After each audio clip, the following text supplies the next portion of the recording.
a través de la oración y en esta oportunidad a través de la predicación de tu palabra. Por lo cual, Señor, te pedimos, te suplicamos que sea tu Espíritu Santo el que guíe y el que obre en nuestros corazones en esta hora. Que sea tu Espíritu Santo, Señor, que nos pueda convencer de todo pecado que venimos arrastrando y que sea también Él el que nos haga rendirnos ante la cruz de tu Hijo amado Jesucristo, para que de esa manera podamos confesarlo, para que de esa manera también en tu Evangelio podamos encontrar esperanza, podamos encontrar, Señor, ese bálsamo que nuestra vida, que nuestra alma necesita. Ayúdanos como iglesia a poder entender lo que tienes para nosotros a través de este hermoso salmo en esta tarde. En Cristo Jesús. Amén. Pueden tomar asiento, mis amados hermanos. El título para esta tarde es Cuando el justo clama y Dios responde. Quiero empezar diciéndoles, mis amados hermanos, que este es uno de los mayores desafíos de la vida cristiana. ¿Y sabes cuál es el mayor de los desafíos que tenemos en nuestra vida cristiana? No es creer que Dios existe. Eso nosotros podemos llegar a un entendimiento muy claro, pero la mayoría de nosotros no lucha con esa verdad. El verdadero desafío por el cual atraviesa el creyente es seguir confiando cuando Dios se queda en silencio. Porque una cosa es adorar, es cantar, es levantar las manos y poderle decir gracias Señor cuando todo va bien. Pero otra cosa muy distinta es orar cuando no hay respuesta de Dios. Es poder orar y mantenerte firme, arraigado a la cruz de nuestro Señor Jesucristo cuando hay un silencio que inunda no solamente la habitación donde te has postrado, sino la vida en la cual te manejas. El Salmo 28 nace precisamente ahí. No nace en un momento de celebración. No nace después de una victoria, no nace cuando todo se ha resuelto. No, mi amada iglesia, nace en el lugar incómodo donde el creyente ora, ora y ora, pero el cielo parece estar cerrado. Este no es un salmo teórico. Es un salmo profundamente existencial. ¿Y eso qué significa? Que lo debemos de vivir, que lo debemos de poner en práctica. Aquí no encontramos a un rey David explicando doctrina desde una distancia muy, pero muy segura, desde su comodidad. No. Aquí encontramos a David exponiendo su alma delante de Dios. Y eso ya nos enseña algo desde el inicio. La fe bíblica no es la ausencia de angustia. La fe bíblica no es la ausencia de problemas, no es la ausencia de tragedia, no es la ausencia de angustia, no es la ausencia de dolor. Es la decisión de llevar esa angustia, es la decisión de llevar ese dolor hacia el lugar correcto. El Salmo 28 pertenece al grupo de salmos donde David lucha con una tensión muy pero muy real. Por un lado, él sabe quién es Dios, pero por otro lado, no entiende por qué Dios está callando. Y esa tensión y esa preocupación es profundamente humana. Porque si nosotros somos honestos, todos, absolutamente todos, hemos estado ahí en un determinado momento. Hemos orado con sinceridad, hemos clamado con fe, hemos pedido al Señor con lágrimas y aún así el silencio muchas veces se ha extendido. El silencio muchas veces se ha prolongado, no porque Dios no sea poderoso, no porque Dios no sea justo, sino porque Dios en su soberanía no siempre responde en el tiempo que nosotros queremos o en el tiempo que nosotros estamos esperando una respuesta de parte de Dios. Y es ahí donde muchos tropiezan, ahí es donde muchos se enfrían, ahí es donde muchos se amargan, ahí es donde muchos empiezan a orar menos hasta dejar de orar por completo y alejarse de Dios. El Salmo 28 nos confronta con una verdad fundamental. El problema no es que Dios se quede callado, o como dirían unos, no es porque Dios sea un Dios silencioso. El problema es qué hacemos nosotros con ese silencio de parte de Dios. Y eso es muy crucial en la vida del creyente. Porque David no interpreta el silencio de Dios como una indiferencia, lo interpreta como una prueba de relación. Para David, el silencio no es algo ambiguo, no es algo neutral. Para David, el silencio pesa. Para David, ese silencio de parte de Dios le está doliendo. Para David, ese silencio de parte de Dios le está incomodando hasta el alma, pero no lo lleva a huir de Dios, lo lleva a clamar más profundamente. Aquí vemos algo que debemos de recuperar como iglesia. Una espiritualidad que no se rinde cuando no hay respuesta inmediata. Una espiritualidad que no mide a Dios por la rapidez de la respuesta, sino por la fidelidad del mismo carácter de ese Dios soberano. El Salmo 28 tiene un movimiento claro, aunque es muy intenso. Comienza con clamor, si te fijas. Y espero que así lo estés haciendo. Pasa por una petición de justicia y termina con una alabanza e intercesión. Pero es importante, iglesia, entender algo desde ahora. La alabanza al final de este salmo no nace porque todo se resolvió fácilmente, sino porque la fe ha sido refinada en todo ese proceso, como lo vamos a ver esta tarde. Este es un salmo que nos enseña cómo orar cuando la fe es probada. Y aquí está la pregunta que va a gobernar todo este mensaje. La pregunta que debemos llevarnos en el corazón mientras caminamos verso a verso por este salmo. ¿Cómo debe orar el creyente cuando Dios guarda silencio, pero sigue siendo justo y fiel? Esa es la pregunta del Salmo 28. No es solo una pregunta para David. No, Señor. Es una pregunta para la iglesia hoy en esta tarde. Porque vivimos en una cultura que quiere respuestas rápidas, que quiere la comida rápida. Si no, fíjese usted cuando va a los restaurantes o cuando usted está en McDonald's. Usted acaba de terminar de pagar por el Big Mac y ya están diciendo una orden y usted está esperando que sea la suya. No ha pasado ni siquiera un minuto. Esa es la sociedad en la que vivimos nosotros, en los tiempos que vivimos. Todo lo queremos rápido, inmediatamente. Pero la fe bíblica no siempre funciona así.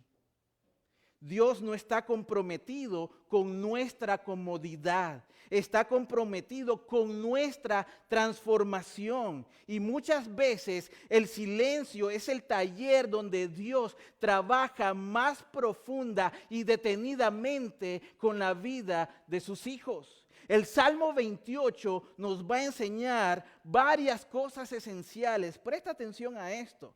Este salmo nos va a enseñar a quién clamar cuando todo tiembla, cuando todo se sacude en nuestra vida. Nos va a enseñar cómo orar cuando la injusticia puede avanzar. Nos va a enseñar por qué no debemos tomar el juicio en nuestras manos. Nos va a enseñar cómo la fe puede girar del clamor a la alabanza. Y finalmente nos va a llevar a mirar más allá de David. Nos va a llevar a mirar hacia aquel que clamó más fuerte que nadie y fue escuchado según el plan eterno de Dios, nuestro Señor Jesucristo. Porque este salmo, aunque nace del dolor por el cual David está pasando, iglesia, apunta a una realidad mayor. Dios no abandona al justo, aunque a veces permita que el silencio haga su obra. Así que, hermanos, hoy no vamos a correr por el texto. Hoy vamos a meditar verso a verso lo que Dios está haciendo. Vamos a escuchar el clamor, vamos a entender la petición de David, vamos a sentir el peso de la injusticia que está revelada en este salmo y vamos a ver cómo Dios transforma por el clamor en confianza. Con esa pregunta en mente y con el corazón dispuesto, vamos a entrar ahora al texto. Punto número 1. El clamor del justo ante el silencio de Dios.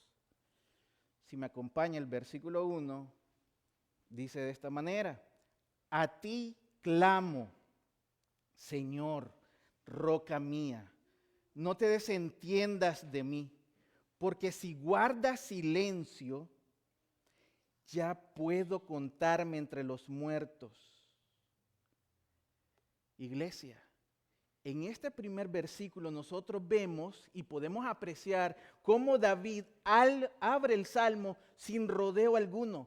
No hay introducción. Si usted se fija, aquí no hay una introducción poética. No hay un termómetro espiritual que vaya poco a poco de una manera creciendo hasta llegar a un clímax espiritual. No, empieza con un verbo muy fuerte. Aquí David está diciendo, clamo, a ti clamo. No dice, oro tranquilamente. ¿Verdad que no dice eso? Ahí no está diciendo, a ti oro tranquilamente. No dice, medito tranquilamente. Él dice, clamo. Este es el lenguaje de alguien que está bajo una preocupación, bajo una presión real. Aquí no hay espiritualidad cómoda. Aquí no hay una relajación. Aquí hay una urgencia en todo el sentido de la palabra. David no está recitando una oración aprendida. Está levantando la voz desde el fondo de su alma. Y lo primero que deja claro David, iglesia, es el destinatario. ¿Cuál es ese destinatario? ¿O quién es ese destinatario? Él dice, a ti clamo, a ti clamo. Eso es enfático en el hebreo. David está diciendo, no clamo al sistema, no clamo a mis recursos, no clamo a mis talentos, a mis capacidades, no clamo a mi experiencia, clamo a ti, Señor. La fe madura, iglesia, sabe exactamente a quién acudir cuando todo tiembla. Luego David, si usted se fija, usa el nombre del pacto, Señor. Y aquí nosotros vemos y nos encontramos una teología muy, pero muy pesada. No es un título genérico que David está usando. Es Yahvé, es Yahweh, el Dios que se comprometió con su pueblo. El Dios que hizo promesas. Es el Dios que no cambia, que no se mueve. David está orando sobre la base de una relación, no de una emoción. Y eso es lo que nosotros debemos de aprender de la oración bíblica. Porque la oración bíblica no apela a sentimientos, apela única y exclusivamente al carácter de Dios. Y enseguida David añade una confesión poderosa. Siga leyendo conmigo. Él dice ahí, roca mía. Esto no es una poesía barata, ni es una poesía que es como algo cosmético, que está ahí para decorar, que está ahí para poder maquillar las palabras que David está empleando de ninguna manera. Es una declaración de dependencia absoluta de Dios. En el mundo antiguo, iglesia, la roca era un refugio base, era o significaba seguridad, estabilidad. Una roca no puede negociar ni se puede mover ante la tormenta, no se adapta a las inclemencias que el peligro de la vida pueda presentar. Una roca permanece, se sostiene. David está diciendo, en otras palabras, todo puede moverse, pero si tú no te mueves, oh Señor, si tú no te mueves, Yahvé, yo sigo en pie.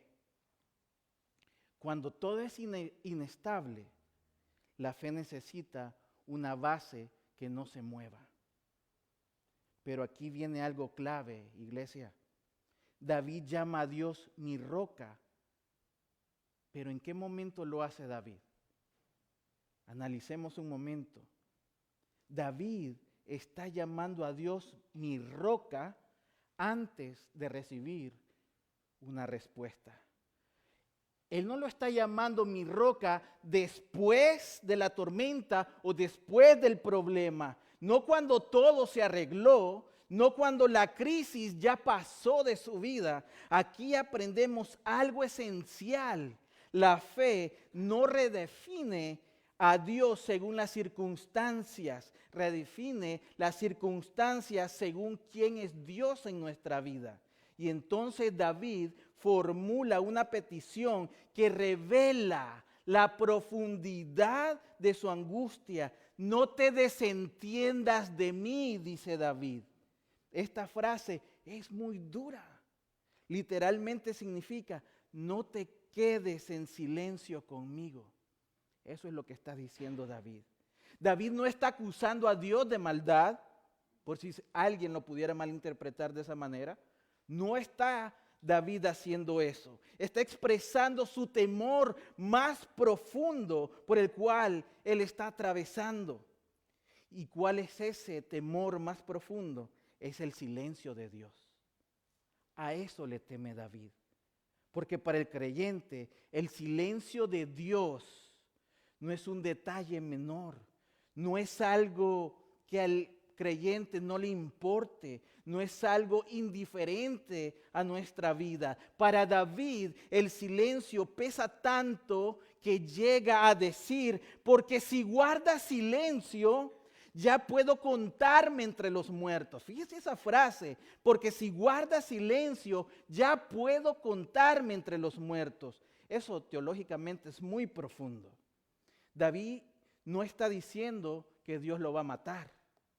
Está diciendo que la vida sin comunión con Dios no es vida plena. En la cosmovisión bíblica, iglesia, el sepulcro es el lugar del silencio, el lugar donde no hay diálogo, el lugar donde no hay respuesta.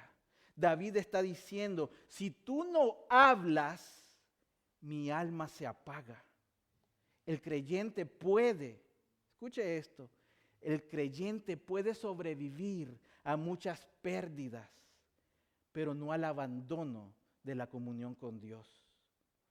Y aquí tenemos que hacer una pausa, porque hay muchos cristianos que hoy sienten culpa cuando experimentan esto. Piensan que dudar es pecado. Piensan que sentir angustia es falta de fe. David nos enseña todo lo contrario. La fe verdadera no niega el dolor, lo lleva delante de Dios. David no huye del silencio, no se esconde, no se anestesia espiritualmente, corre hacia Dios con su angustia. ¿Sabes por qué? Porque la fe madura no huye cuando Dios calla, se acerca más a Dios. Y aquí hay una verdad que necesitamos oír, que necesitamos recordar como iglesia. El silencio de Dios no siempre significa rechazo. A veces significa que estás en medio de un proceso. A veces significa, iglesia, ese silencio de Dios que estás en medio de una formación. A veces significa que Dios está haciendo algo más profundo de lo que nosotros podemos llegar a entender con nuestra mente finita.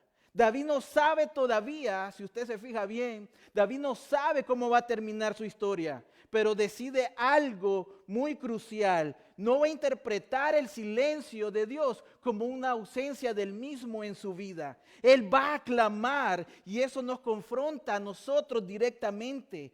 ¿Qué hacemos nosotros, iglesia, cuando Dios guarda silencio? ¿Qué haces tú? ¿Nos enfriamos? ¿Nos aislamos? ¿Reducimos la oración en nuestra vida? ¿O clamamos con más honestidad a Dios? Porque el clamor no es falta de fe. Es fe que se rehúsa a fingir y a buscar más a Dios. Este primer versículo establece el tono de todo el recorrido de cómo va el Salmo. Aquí nosotros vemos en este primer versículo a un creyente real. Nosotros vemos a ese creyente real en medio de una crisis real, orando a un Dios real en medio de un silencio real. Y todavía no hay respuesta, todavía no hay alabanza, todavía no hay una resolución, pero hay algo poderoso, hay clamor. Y ese clamor que nosotros vemos en este primer versículo es un clamor que está dirigido a Dios correctamente. Y eso es el inicio de toda una transformación espiritual. Punto número 2. La súplica que se dirige al lugar correcto. Acompáñenme al versículo número 2. Oye, dice el versículo 2. Oye mi voz, suplicante, cuando a ti acudo en busca de ayuda, cuando tiendo los brazos hacia tu lugar santísimo. David no repite el versículo anterior. Fíjese bien, lo profundiza todavía más. Si en el versículo 1 nosotros escuchamos el clamor, en el versículo 2 lo que nosotros estamos viendo es la postura del corazón del que clama. David ahora le está diciendo a Dios qué tipo de oración está haciendo. Oye mi voz suplicante, le está diciendo al Señor. No es una oración fría, no es una oración mecánica, no es una repetición, no es una oración por puro protocolo la que está haciendo David. Él está haciendo una súplica. La súplica no solamente es pedir desde la conciencia que yo estoy en una gran necesidad. Aquí David reconoce algo que nuestra cultura detesta admitir. ¿Y sabes qué es eso? Que él no puede solo. Y es lo que nosotros detestamos día con día. Poder decir, yo no puedo, necesito ayuda. La súplica no es debilidad espiritual, es honestidad delante de Dios. David no ora desde la autosuficiencia, ora desde la dependencia total de Dios. Y luego David dice algo clave: cuando a ti acudo en busca de ayuda. David no está buscando ayuda en Dios. Fíjate en esto. Fíjate en este juego de palabras. Cuando a ti acudo en busca de ayuda. David no está buscando ayuda en Dios. Está buscando ayuda de Dios. Eso es muy diferente. No está diciendo, Dios, dame fuerza para poder resolver este problema. Él no está diciendo eso. Él está diciendo, Dios, si tú no intervienes, este problema no se resuelve. La oración madura no busca recursos, busca intervención divina. Y ahora David introduce una imagen corporal cuando tiendo los brazos. Esto es profundamente bíblico. En la Escritura, como muchos sabemos, Levantar las manos no es solamente un espectáculo, no es de hecho un espectáculo, es el lenguaje corporal de dependencia, es el lenguaje corporal de rendición, es el lenguaje corporal de clamor. Manos levantadas dicen, no tengo armas. Manos levantadas dicen, no tengo el control. Manos levantadas dicen, yo no tengo respuesta, Señor. David no levanta las manos para verse espiritual. Las levanta porque necesita ayuda. Las manos levantadas confiesan lo que la boca a veces no se atreve a decir. Pero aquí viene el detalle teológico más importante de este versículo número 2. Hacia tu lugar santísimo. Si usted se fija, eso nos da la respuesta y nos da el indicio que David no ora hacia cualquier dirección.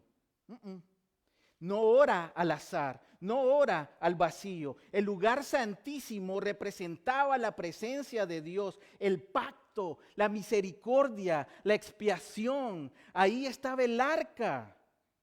Ahí se manifestaba la gloria de Dios. Ahí se derramaba la sangre en el día de la expiación. David está diciendo, Dios, oro desde donde tú prometiste encontrarte con tu pueblo. La oración bíblica no se dirige al vacío, se dirige al Dios que prometió estar presente en cada una de las vidas de sus hijos. Esto es clave, iglesia. David no confía en el gesto físico, confía en la promesa del pacto que tiene Dios con su pueblo. No cree que el santuario tenga poder en sí mismo. No, él no está diciendo eso, ni nos está dando a entender eso. Confía en la promesa del pacto, cree que Dios es fiel a su palabra. Y aquí hay una lección muy, pero muy profunda para todos nosotros. Muchos creyentes oran mal orientados, oran desde sus emociones, oran desde su frustración, oran desde su prisa de querer resolver los problemas. David nos enseña a que oremos de una manera correcta y bien orientados hacia el carácter de Dios, hacia la presencia de Dios, hacia la misericordia de Dios. Cuando no sabes qué sentir, recuerda quién es Dios, recuerda la soberanía y el carácter de Dios. David levanta las manos en medio del silencio. Dios todavía no ha respondido, iglesia, pero David sigue orando. Eso es perseverancia espiritual. La oración no solamente es un botón para poder encontrar o para poder obtener una respuesta rápida. Es una relación que se mantiene incluso cuando no hay una respuesta inmediata. La perseverancia en la oración es fe que rehúsa rendirse. David ora hacia el lugar santísimo porque sabe que la esperanza no está en su situación, está en la presencia de Dios. Eso transforma totalmente la oración. Cuando la oración está bien orientada, aunque la respuesta tarde, el alma se sostiene porque está confiando en Dios. Cuando todo alrededor es inestable, la presencia de Dios sigue siendo un lugar seguro para sus hijos. Este versículo nos prepara para el siguiente movimiento que tiene el Salmo. Porque después de clamar y suplicar correctamente, David va a hablar de algo delicado. Va a hablar de la injusticia, va a hablar de la hipocresía y va a hablar del juicio. Y eso es vital. Vamos al punto número 3. Cuando la injusticia clama por justicia divina. Acompáñame a los versículos 3 al 5, por favor. Mire cómo dice David. no me arrastres con los malvados, con los que hacen iniquidad, con los que hablan de paz con su prójimo, pero en su corazón albergan maldad. Págales conforme a sus obras, conforme a las obras de sus manos. Dale su merecido, ya que no toman en cuenta las obras del Señor, ni lo que ha hecho con sus manos. Él los derribará y nunca más volverá a levantarlos. Aquí el Salmo da un giro muy importante. David ya no solamente está clamando por presencia, ahora clama por distinción. No me arrastres. Ese verbo es clave. David no dice, él no está diciendo no me toques. Él no dice no me ataques. Él dice no permitas que me lleven con ellos, que es muy, pero muy diferente. David entiende algo profundamente muy bíblico a esta altura del Salmo. El mal no solamente destruye, el mal contamina. El pecado no siempre entra empujando, a veces entra arrastrando. David teme ser confundido con los malvados. Eso es lo que estamos viendo ahí. No porque sea perfecto, de ninguna manera, sino porque vive en un contexto donde la injusticia es sistémica. Y eso es importante, iglesia. Este no es un salmo desde la comodidad de una sociedad justa. No, este es un salmo en un ambiente donde la mentira, donde la traición y la hipocresía están avanzando alrededor de David.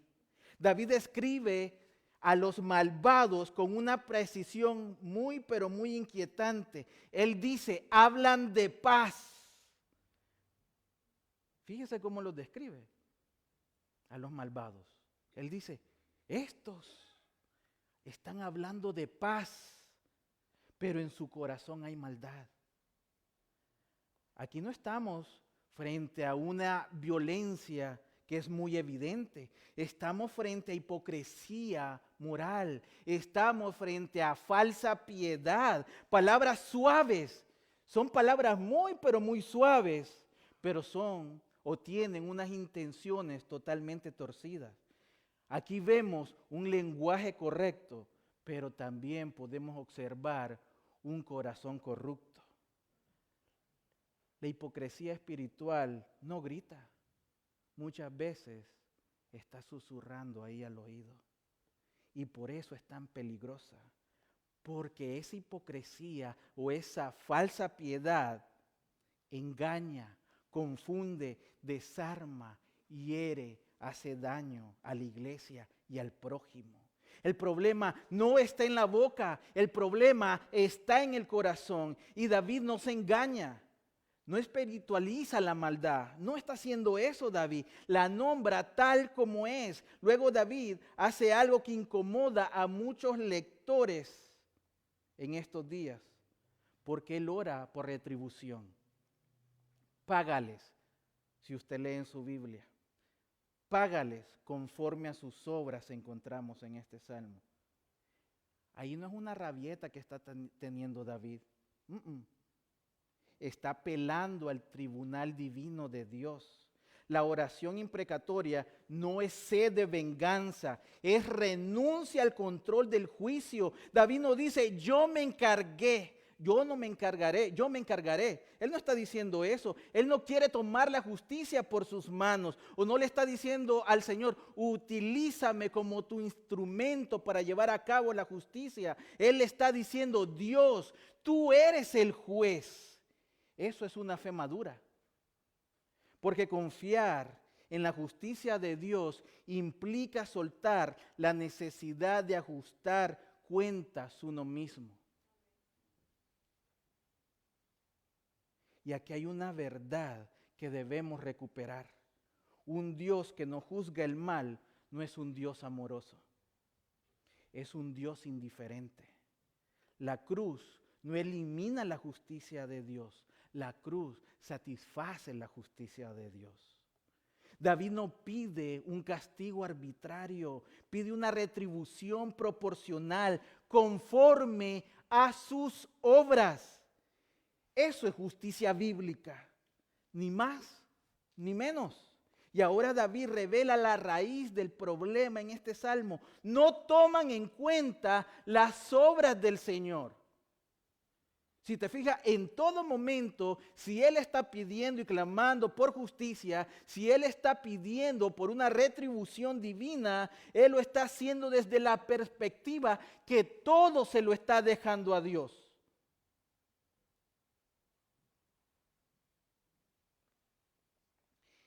No toman en cuenta las obras del Señor. Este es el diagnóstico espiritual. El problema no es falta de información, es falta de reverencia hacia el Señor. No es ignorancia intelectual, es indiferencia moral, es indiferencia espiritual, es la indiferencia que deja un vacío en el alma, porque usted puede saber mucho de Dios, pero no vivir en reverencia a ese Dios del que su mente ha guardado mucha información. Estas personas están viviendo como si Dios no existiera, aunque su boca use un lenguaje religioso. El mayor pecado no es desobedecer a Dios, es vivir como si Dios no importara. Ellos ignoran la obra creadora de Dios. Ignoran su obra redentora, ignoran su intervención divina en toda la historia de la humanidad. Y cuando alguien ignora sistemáticamente las obras de Dios, termina produciendo obras que destruyen. Por eso David concluye con una afirmación fuerte. Él los derribará y nunca más volverá a levantarlos. Esto no es crueldad, eso es consecuencia. Cada decisión que nosotros tomamos en nuestra vida tiene una consecuencia directa. El mal no puede convivir eternamente con la justicia. La mentira no puede gobernar sin límite. La injusticia no puede tener la última palabra, iglesia. Dios no destruye el mal por capricho, lo destruye para proteger la vida. Y aquí debemos de hacer otra pausa y muy honesta. Vivimos en una cultura que quiere misericordia sin justicia. Vivimos en una sociedad que quiere amor sin verdad. Vivimos en una sociedad donde la sociedad clama por perdón, pero sin arrepentimiento. Quiere a un Jesús, pero sin cruz. David nos recuerda que eso no es bíblico. La justicia de Dios no contradice su misericordia, la hace necesaria. Y aquí viene la aplicación directa para nosotros como iglesia. David ora de esta manera porque ama la justicia de Dios. No porque disfrute el castigo de ninguna manera, no porque sea moralmente superior a los que le rodean, no, para nada. Ora así porque sabe que sin justicia los débiles siempre pierden. El que ama a Dios aprende a odiar lo que destruye a las personas. Y esto nos confronta a nosotros, nos confronta hasta el alma. ¿Qué hacemos? ¿Qué hacemos, iglesia, cuando nosotros vemos injusticia? ¿Callamos por comodidad? ¿Explotamos por ira? ¿O llevamos el clamor al juez justo?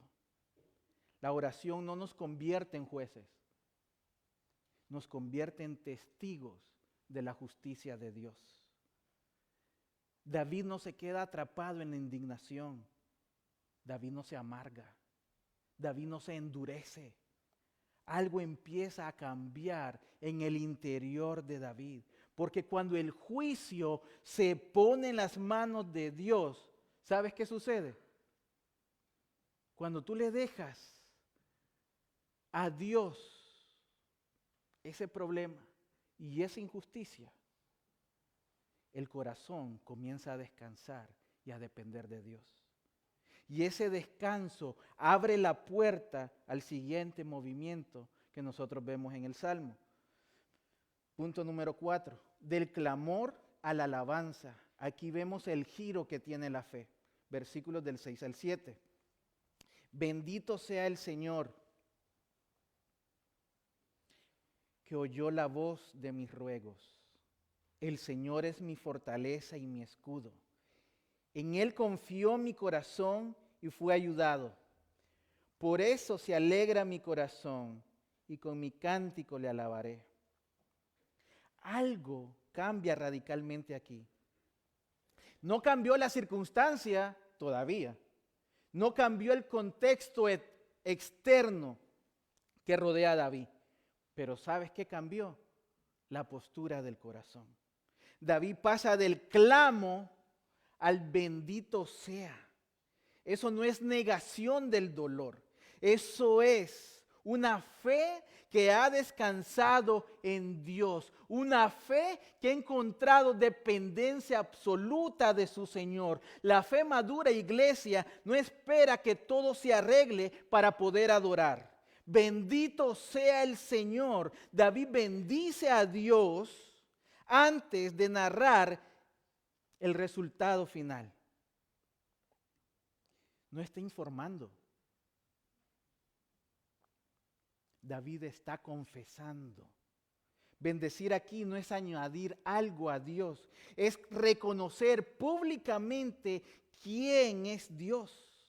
La alabanza no engrandece a Dios de ninguna manera, pero nos coloca a nosotros en una perspectiva correcta de poder adorar de la mejor manera y reconocer quién es Dios. Eso es lo que hace la alabanza. Nosotros no podemos engrandecer más a Dios, pero el hecho de humillarnos al saber que lo estamos buscando y que le estamos adorando de la manera y de la perspectiva correcta nos hace entender quién realmente es Dios. Y eso es lo grande que nos lleva a contemplar su nombre por toda la creación. Aquí hay algo que es muy importante. David habla en pasado. No dice porque oirá. ¿Cómo dice? Porque oyó. Eso puede significar dos cosas y ambas son cosas que son bíblicas. Dios ya respondió de alguna manera correcta y número dos, David por la fe da por segura la respuesta de parte de Dios. En ambos casos, lo que vemos aquí, iglesia, es que la fe ha descansado, la fe de David, en el carácter de quién es Dios. Luego David hace una confesión personal poderosa. El Señor, si usted se fija y lee conmigo, el Señor es mi fortaleza y mi escudo. Fortaleza, ¿qué es la fortaleza? Lo que sostiene. ¿Y qué es escudo? Lo que protege.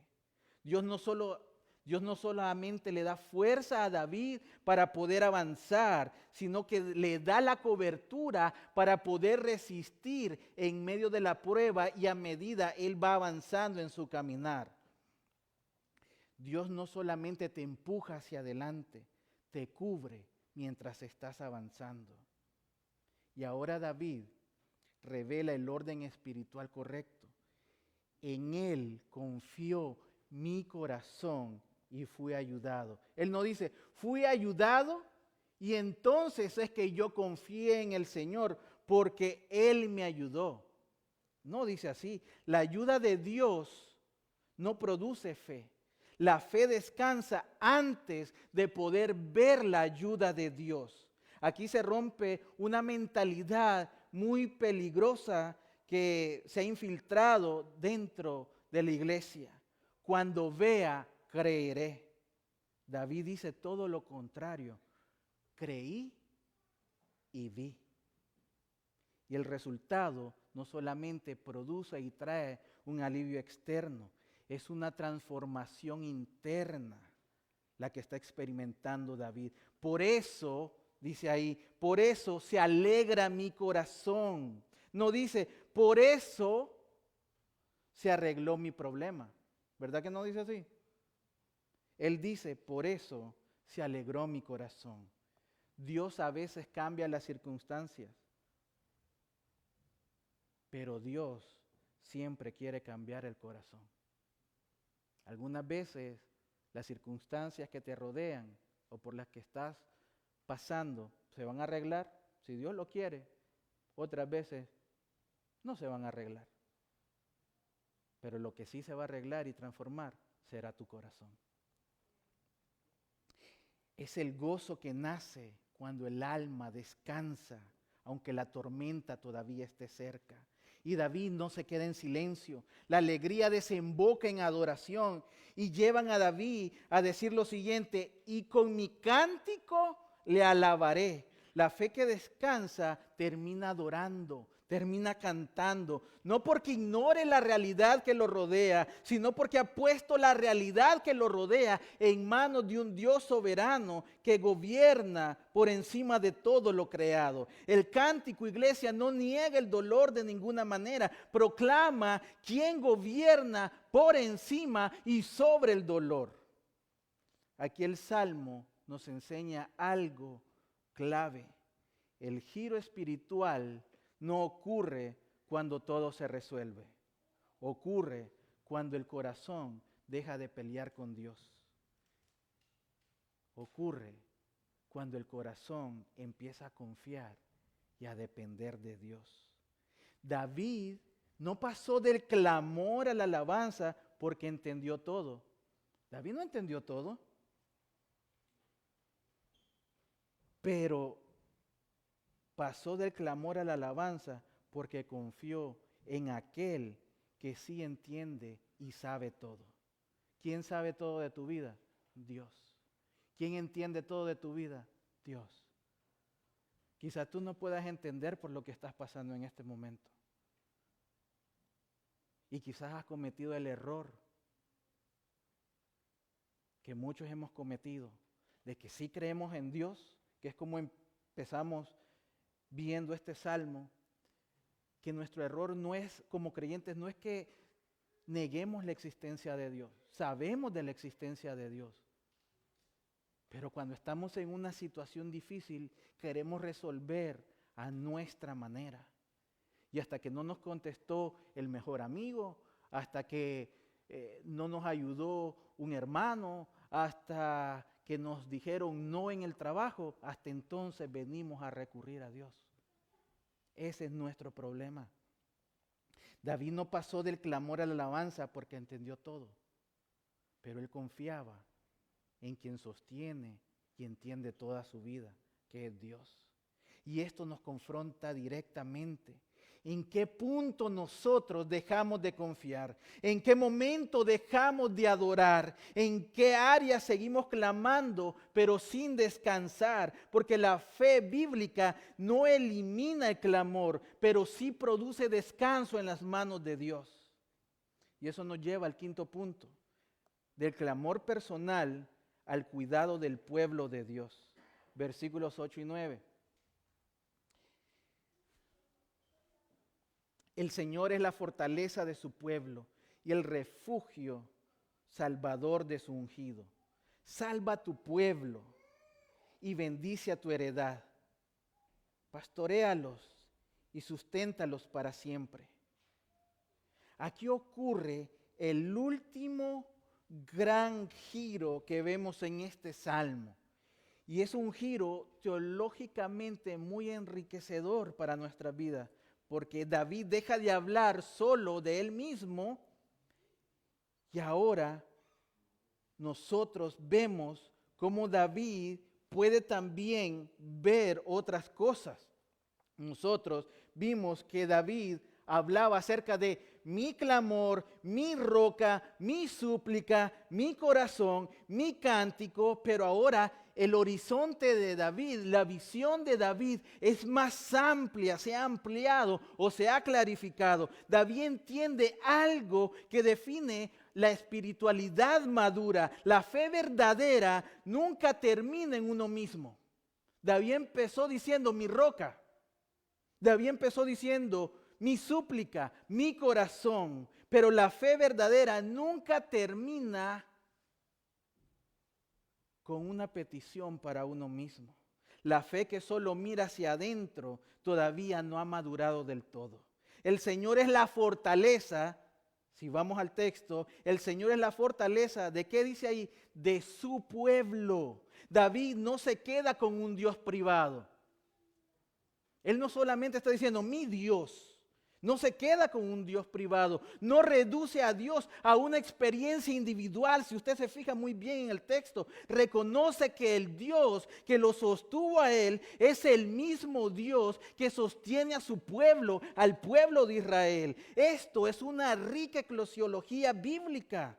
Dios no salva a individuos aislados, forma a un pueblo redimido. Dios nos salva para vivir solos, para vivir aislados, no iglesia, sino para pertenecer a un pueblo, a una iglesia local, para poder compartir como hermanos, para poder vivir como hijos de Dios en comunidad. Y David añade algo más todavía a este hermoso salmo, el refugio salvador de su ungido. Aquí el salmo se eleva todavía aún más. El ungido no es solo David como un individuo, es el rey designado por Dios para representar el pueblo delante de él. David entiende que su destino personal está ligado al destino del pueblo. Rey y pueblo no se separan. En el plan de Dios, el liderazgo existe para proteger al pueblo, no para servirse de él. Y ahora David ora. Él no declara, él no afirma. David ora. ¿Y de qué manera lo hace? Salva a tu pueblo. David no ora por una protección política, ora por una salvación integral. Salvación del pecado, iglesia. Salvación de la injusticia. Salvación de la corrupción. Salvación del abandono. Luego dice, bendice ¿a qué? A tu heredad. David recuerda algo clave. El pueblo le pertenece a Dios. No le pertenece a él. No es de David. No es de los líderes, no es de los ancianos, no es de los pastores, no es del sistema. Es heredad del Señor. La iglesia no es propiedad humana, es posesión divina. Y entonces David usa una imagen profundamente pastoral. Pastoréalos. Aquí el salmo cambia totalmente la metáfora. De fortaleza militar pasa a un cuidado pastoral. Esto conecta directamente con el Salmo 23. Dios nos salva en la crisis. Dios sostiene en el camino. Dios no solamente te rescata del peligro, te acompaña después del rescate. Y David termina con una palabra cargada de esperanza, para siempre. No es un cuidado temporal. No es una ayuda momentánea, no, Señor.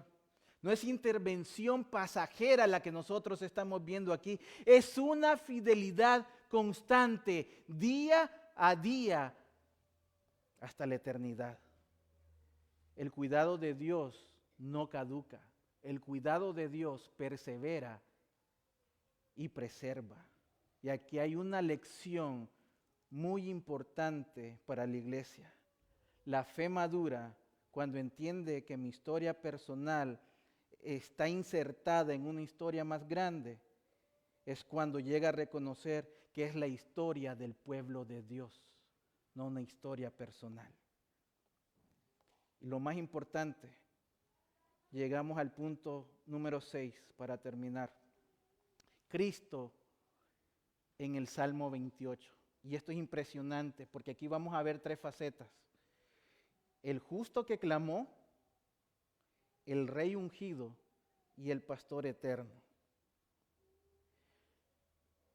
Cuando nosotros leemos este salmo, no podemos leer este salmo sin ir más allá de David, porque David clama, claro que sí, pero hay uno mayor que David. David temió, David tuvo miedo del silencio de Dios, ¿verdad que sí? Pero hubo uno que experimentó el silencio absoluto de Dios. En la cruz, Jesús clamó, Dios mío, ¿por qué me has desamparado? Eso no fue un clamor simbólico, iglesia. Ese fue un silencio real. Ese fue un clamor profundo. Ese fue un clamor que fue desgarrador, porque era Jesús diciendo, Dios mío, ¿por qué me has desamparado? Jesús experimentó el silencio al que David solamente tuvo miedo. Cristo cargó el silencio que nosotros merecíamos. David pidió no ser contado entre los muertos, pero ¿sabes qué sucedió? Jesús sí fue contado entre los muertos.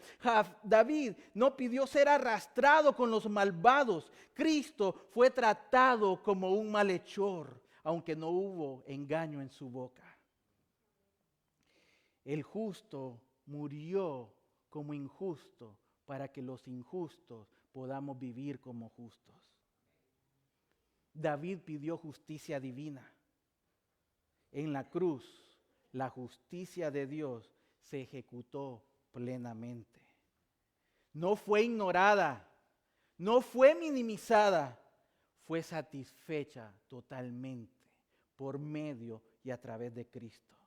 La cruz, iglesia, es la prueba suprema de que Dios no ignora el mal. Y ahora, el Salmo 28 habla del ungido. Cristo es el ungido definitivo. El rey que no solamente representa al pueblo, sino que muere por su pueblo. Y el Salmo termina hablando del pastor. Jesús dijo, yo soy el buen pastor. ¿Sí recuerdan?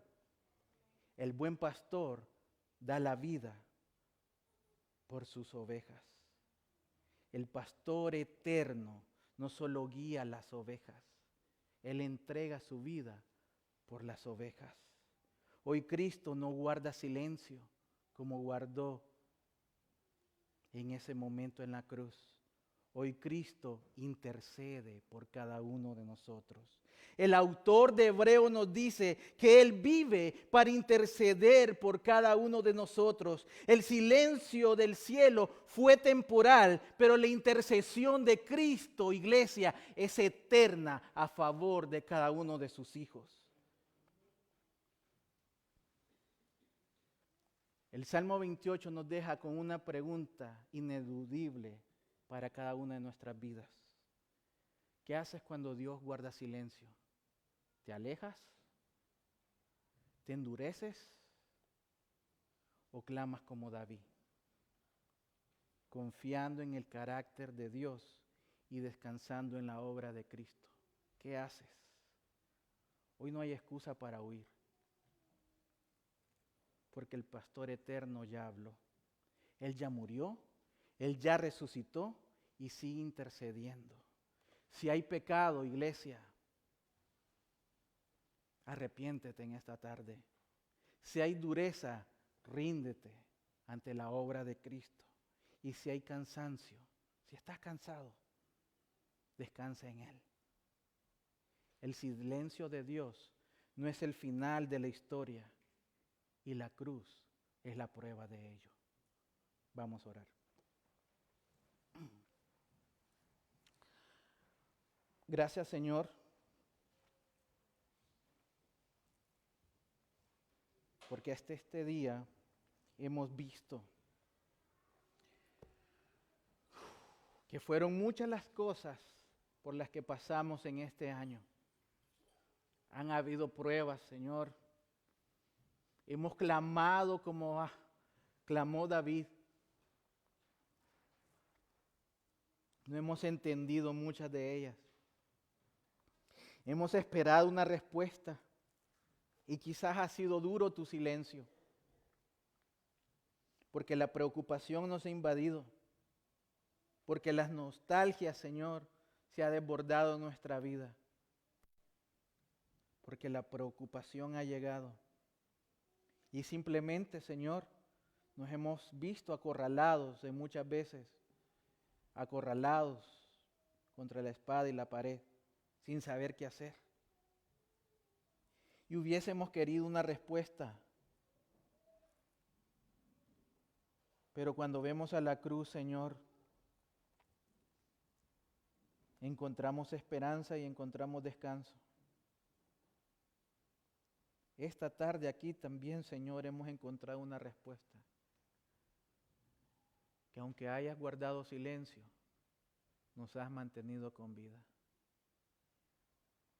Que aunque han sido muchas las cosas que no hemos entendido, tú sigues obrando, Señor, a favor de tus hijos. Sigues transformando nuestro corazón. Sigues renovando nuestra alma. Te pedimos, Señor, que nos ayudes a seguir confiando, haya o no haya respuesta inmediata. A seguir adorando, Señor, no porque has hecho ya cosas maravillosas, sino porque aunque no hemos visto lo que has de hacer todavía en lo que resta de nuestra vida, estamos conscientes que todo obrará para bien. Danos, Señor, la certeza de poder confiar y de poder descansar en lo santo que es tu nombre, en que nuestro destino está asegurado gracias a Cristo Jesús, que Él es el pastor, que cayó para ahora interceder, que murió para que ahora nosotros podamos vivir, que perdonó para que ahora nosotros podamos ser justos. Te doy gracias por tu iglesia, Señor. Ayúdanos a seguir creciendo en humildad, en amor, en paz, en misericordia. Que nos ayudemos los unos a los otros a poder seguir creciendo espiritualmente. A que si hay faltas, por medio del perdón se puedan cubrir. Por medio del arrepentimiento. Que seamos esos agentes de cambio que ayudan a sus hermanos a seguir creciendo. Que si hay alguno que está tambaleando en la fe, ayúdanos a poderle extender la mano para levantarlo, para ayudarle en su caminar y no ser un obstáculo, piedra de tropiezo. Señor, por el bien de tu iglesia y por amor a tu pueblo, te pedimos que no nos sueltes y que al contrario nos ayudes a vivir con gozo, esperando la venida de tu Hijo amado, Cristo Jesús, en quien oramos. Amén.